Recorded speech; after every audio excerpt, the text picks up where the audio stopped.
할렐루야. 아멘. 하나님의 은혜가 오늘도 함께하기를 간절히 바랍니다. 아멘. 어떤 청년이 예수님을 찾아왔습니다. 이 청년은 소개가 되기를 부자였던 것 같아요. 왜냐하면 22절에 재물이 많음으로 라는 표현이 나오거든요. 부자예요. 그 다음에 또 더 나가서 이 청년은 율법을 잘 지키는 사람이었던 것 같아요. 그리고 더 나가서 이 사람은 영원한 생명에 대한 관심이 많아요. 그러니까 부자이죠. 그 다음에 또 율법을 잘 지키는 사람이죠. 영원한 생명에 대한 관심과 소망이 많죠. 이 정도면 어때요? 훌륭한 청년이다 라고 할 수 있겠죠.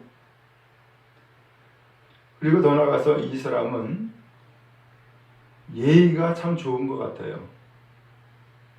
왜냐하면 보통 돈이 많고 율법을 잘 지키고 하면은 보통 사람들 찾아가 가지고서는 뭘 부탁하거나 묻거나 그러지 않잖아요. 근데 이 청년은 영생에 대한 관심이 많다 보니까 예수님을 찾아와서 질문을 한 거예요. 이렇게 물었어요. 선생님, 내가 무슨 선한 일을 해야 영생을 얻겠습니까? 라고 물은 거예요. 예수님이 이 청년을 아시죠? 그래서 예수님이 질문을 오히려 던져요. 어찌하여 선한 일을 내게 묻냐? 선한 이는 오직 한 분이다 라고 했어요. 선한 것을 왜 나한테 묻냐라는 거예요. 선한 것을 왜 나한테 묻냐? 선한 것은 한 분밖에 없다. 그러면 이게 한 분이라는 것은 누굴까요? 당연히 하나님이시겠죠?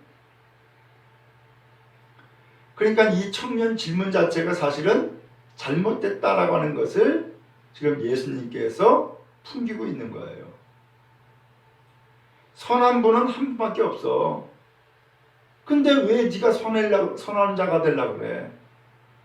너는 선한 자가 될 수 없어. 우리 인간은 선한 자가 될 수 없는 거야. 라고 하는 것을 말씀한 거죠. 그러면서 예수님이 이렇게 말씀했어요. 내가 생명에 들어가려면 계명을 지켜라. 그랬더니 또 다시금 물어봐요. 어느 계명인데요? 예수님이 말씀했죠. 살인하지 말라, 간음하지 말라, 도둑질하지 말라, 거짓 증언하지 말라. 내 부모를 공경하라, 내 이웃을 내 자신과 같이 사랑하라 하신 것이다. 그 청년이 대답하죠. 이 모든 것은 내가 다 지켰습니다. 그런데 무엇이 부족한가요? 라고 물어본 거예요. 여기서 무엇이 부족합니까? 라고 하는 것은 예수님한테 따지듯이 물은 게 아니에요. 예수님이 말씀한 그 계명들 나 다 지켰어요. 다 지켰지만 그럼에도 불구하고 영생을 얻는 것을 난 모르겠어요. 내가 뭐가 부족한 것이 있나요? 라고 예수님한테 오히려 이제 되묻는 거죠. 그랬더니 예수님이 대답을 하시는 거예요. 네가 온전하고자 할진대 네가 정말로 온전한 사람이 되고자 한다면, 온전한 믿음의 사람이 되고자 한다면 가서 네 재산 팔아. 가난한 사람들에게 줘. 그리하면 하늘에서 보화가 너에게 있을 거야. 그리고 와서 나를 따라라. 라고 말씀하는 거예요. 예수님이 이 청년에게 이렇게 대답할 줄을 청년은 알았을까 몰랐을까요? 몰랐을 거예요. 상상을 못했죠. 지금 이 청년이 질문하고 있는 내용을 보면은 나는 정말로 최선을 다해서 율법을 잘 지켰다고 생각을 하는데 그럼에도 불구하고 영생에 대한 확신은 없는 거예요. 하나 율법 조항 하나하나 다 지켰다고 생각을 하는데 그럼에도 불구하고 영생에 대한 확신이 없는 이 사람이 그렇다 그러면은 내가 무슨 선한 일을 해야지 되나? 내가 무슨 선한 일을 좀 더 해야지만이 영생을 얻을 수 있는 건가? 라고 하는 생각을 가지고 예수님한테 질문하러 왔던 거죠. 이 사람은 분명 이야기하기를 계명을 다 지켰대요. 이 사람의 말이 거짓말일까요? 진짜일까요? 네, 진짜일 가능성이 많아요. 거짓말은 아닌 것 같아요. 근데 이 청년이 내가 이 모든 것을 다 지켰는데 아직도 무엇이 부족한가요? 라고 물었을 때에 예수님은 이 청년이 부족함이 있다라고 하는 것을 깨우쳐 주는 거예요. 뭐가 부족할까요? 예수님의 전제에서 그 이유가 나와요. 네가 온전하고 잘진대. 네가 정말로 온전한 사람, 그리고 정말로 처음에 질문했던 것처럼 선한 일을 하는 사람이 되고자 한다면 이런 거죠. 네가 온전한 사람이 되고자 한다면, 그래서 영생에 대한 확신을 가지고 사는 인생이 되고자 한다면 네 재산 팔아. 가난한 자들에게 다 줘. 그러면 하늘에서 보화가 너에게 있게 될 거야. 그리고 와서 나를 따라 라고 말씀한 거죠. 이 청년은 율법의 조항들을 하나하나 다 지켰어요. 근데 하나하나 다 지켰는데 그것은 율법을 지켜서 그 율법에 저촉되지 않으려고 지킨 것이지, 그 율법 조항 하나하나에 나의 전심을 다 담아서, 나의 온 마음을 다 담아서 율법 자체에 그 정신을 지킨 것은 아니었던 거예요. 그러니까 이 청년은 율법은 지켰다고 하는데 그럼에도 불구하고 마음에 흡족함이 없죠. 그리고 더 흡족함이 없다 보니까는 영생에 대한 확신도 없었던 것이고요. 그래서 예수님이 이야기한 거예요. 이 소유를 팔아 가난한 자들에게 줘. 근데 이 소유를 팔아 가난한 사람에게 주라고 하는 이 이야기는 이 사람이 정말로 놓고 싶지 않은, 혹은 놓을 수 없는 그의 삶에 가장 소중히 여기는 것이었단 말이에요. 근데 이 소유를 팔아 가난한 자에게 줘라 라고 하는 이 말씀은 네가 정말로 온전한 삶을 살고자 한다면은 네 마음을 열어야 돼 라는 거예요. 네 마음을 열어야 돼. 그리고 다 줄 수 있어야 돼. 그러면 하늘에서 보화가 너에게 있게 될 거야. 그리고 와서 예수님을 따르라고 말씀한 거예요. 이 청년은 예수님의 말씀을 듣고 어떻게 했죠? 22절에 보니까 예수님 말씀 듣고 근심하여 갔다는 거예요. 그냥 떠났다는 얘기죠. 그러면 이 청년이 뭘 근심했어요? 재산이 너무나 많아. 차라리 가난하면은 그냥 베풀고 주기 쉬울 텐데 재산이 너무나 많다 보니까는 이것을 다 베풀고 주기에는 너무너무 소중한 거예요. 결국은 이 청년은 근심하여 갔다라고 하는 것은 예수님 말씀을 순종하지 못하고 그냥 떠났다는 얘기예요. 곧 전심으로 그 율법의 계명들을 지키지 못했다라고 하는 증거가 되어버리고 말았어요. 예수님이 읽고 제자들에게 말씀합니다. 내가 진실로 너에게 말하는데 부자는 천국에 들어가기가 어렵다. 다시 말하지만 낙타가 바늘기로 들어가는 것이 쉽지 부자가 하나님 나라에 들어가는 것은 어렵다 라고 말씀을 하는 거예요. 제자들이 예수님의 말씀 듣고서 놀라버렸어요. 그러면 누가 도대체 구원을 얻을 수 있다는 얘기야? 라고 예수님에게 말씀을 한 거예요. 예수님 말씀하죠. 사람으로서는 할 수 없지만 하나님으로서는 다 하실 수 있느니라. 이게 무슨 뜻이에요?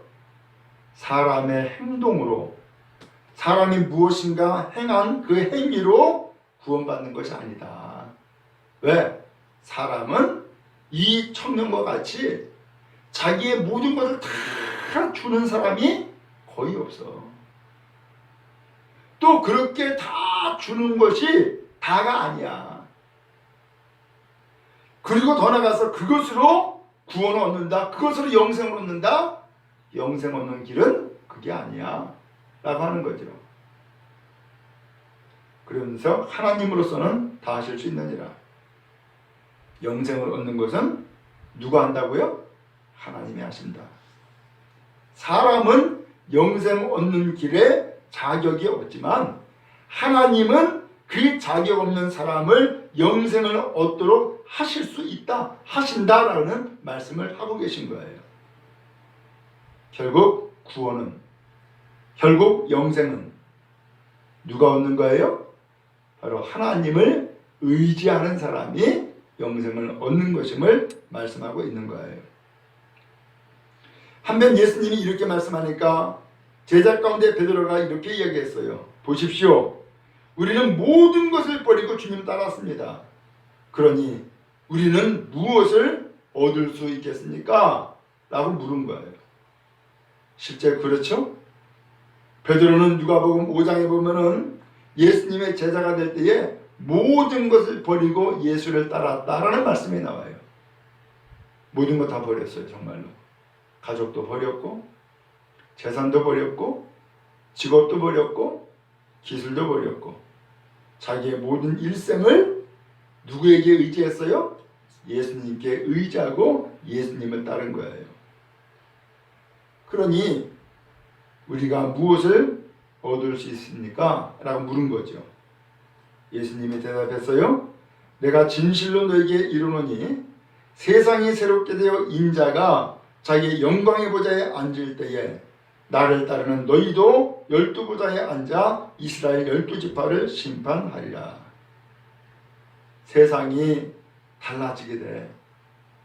인자 곧 예수님께서 자기 영광의 보좌에 앉으실 때에, 예수님께서 하늘나라의 보좌에 계실 때에 예수님을 따르는 제자들아 너희도 12보좌에 앉아서 이스라엘 12지파를 심판하게 될 거다 라고 하면서 그때에 예수님과 더불어서 심판의 자리에 앉을 수 있다는 것을 말씀한 거예요. 왜요? 예수님을 전심으로 따랐기 때문에. 그러므로 오늘 이 성경에서 오늘 우리에게 무엇을 말씀해 주고 있어요? 예수님을 전심으로 따라라. 예수님을 전심으로 의지해라. 이 말씀을 하고 계신 거죠. 또 29절에 말씀합니다. 또 내 이름을 위하여 집이나 형제나 자매나 부모나 자식이나 전토를 벌인 자마다 여러 배를 받고 또 영생을 상속하리라. 내 이름을 위하여? 이건 다른 표현으로는, 다른 성경에서는 뭐라고 번역했냐면은 나를 따르기 위해서, 곧 예수님을 따르기 위해서 집을 버리고 형제를 버리고 자매를 버리고 부모를 버리고 자식을 버리고 전토를 벌이는 사람마다 여러 배를 받게 될 것이고 영생까지 상속받게 된다. 오늘 그런 의미에서 예수님은 다시금 강조해서 말씀하고 있죠. 예수님을 따를 때에 어떻게 따르라고요? 전심으로 따라. 예수님을 믿을 때에 전심으로 믿어. 그러면서 예수님은 계속해서 전심으로 주님을 의지하고 전심으로 주님을 따를 것을 말씀해주고 있는 거예요. 그 부자 청년처럼 나 율법 지켰어 라고 하면서 형식적인 것만 지킨 것으로 끝내지 말고 마음과 전심을 다하여서 그래서 하나님을 섬기고 예수님을 따를 것을 말씀하고 있는 거예요. 그래서 30절에 말씀합니다. 그러나 먼저 된 자로서 나중되고 나중된 자로서 먼저 될 자가 많다 그랬어요. 그러면 여기 먼저 된 자, 이게 누구예요? 먼저 된 자는 앞서서 나왔던 것처럼 예수님이 십자가대로 돌아가시기 전에 내가 첫째가 되기 위해서, 내가 으뜸이 되기 위해서 예수님한테 잘난 척하고 질문하고 막 했었잖아요. 누가 첫째가 됩니까? 라고 물었었잖아요. 오늘 그러한 형식에 혹은 그러한 세상적인 가치관이나 기준에 거기에 따르려고 하지 말라는 거예요. 그런 사람은 지금 여기서는 첫째가 된다 할지라도 나중된다.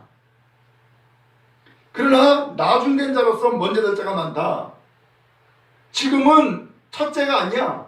지금은 꼴찌와 같아. 그렇지만 그런 사람이 나중에는 첫째가 된다. 그런 일이 많게 된다 라고 말씀해주고 있는 거죠. 결국 뭐예요? 무슨 세상적인 가치관이나 기준으로 1등, 2등이 아니라 주님을 전심으로 따를 때에 주님께서 그 사람에게 영생을 주고 상을 주시겠다라고 하는 말씀을 하고 계신 것이죠. 바랍니다. 오늘 주님은 우리에게 분명히 요구하시는 바, 깨우쳐 주시는 바가 있습니다. 예수님을 우리는 믿고 예수님을 따르죠. 어떻게 하라고요? 전심으로 예수님을 따르라. 전심으로 예수를 믿어라. 이 말씀을 하고 계신 거예요. 오늘 이 시간도 주님은 전심으로 나가길 원하실 줄로 믿습니다. 전심으로 함께 나가는 은혜의 시간 되어지기를 간절히 바랍니다.